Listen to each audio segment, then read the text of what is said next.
If your child struggles in school, like particularly with focus and attention, I would venture to guess they have some issues with their eye movements, such as like eye tracking or a weak VOR. So let me show you how to test for this at home to see if your child demonstrates this and if it could be contributing to their school struggles.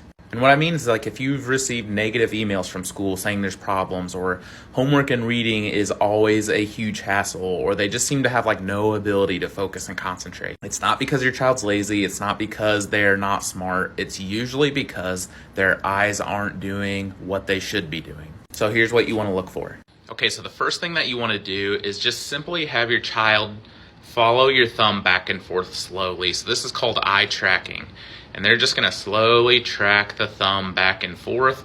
And what you'll see with kids who struggle in school, or at least what I see, is after, a few times back and forth, maybe 5 times back and forth, their eyes start to get very tired. So they're not tracking it really smoothly. It starts to get really jagged. It starts to get really bumpy. And the next thing you can check for is a vestibular ocular reflex. It's abbreviated VOR. And what you'll do is just have your thumb out in front. And what you're going to do is have the child lock their eyes on the thumb.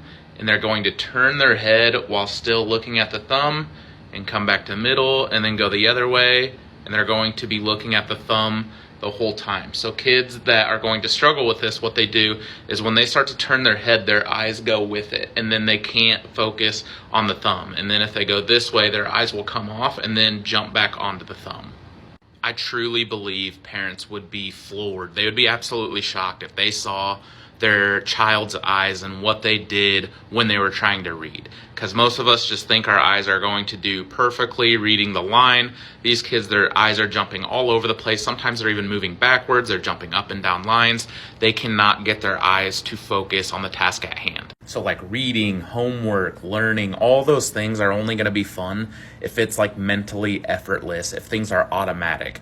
If our eye movements are not automatic with what we're trying to get them to do, and we have to use all our mental resources on trying to get our eyes to do what they should, it leaves no room for focus, for attention, for reading comprehension, for any of that. So you never, ever want to label a child before you get simple things like eye tracking tested and examined. I really believe this is where most school issues are rooted in. But with that said, we're very committed to addressing the actual cause of the symptoms. We don't just want to mask the symptoms with our care. So what we did was we made a free ebook for school struggles. You can click the link in our bio to download that for more free resources and learn more about neurologically based care and getting to the root cause of why your child is struggling in school.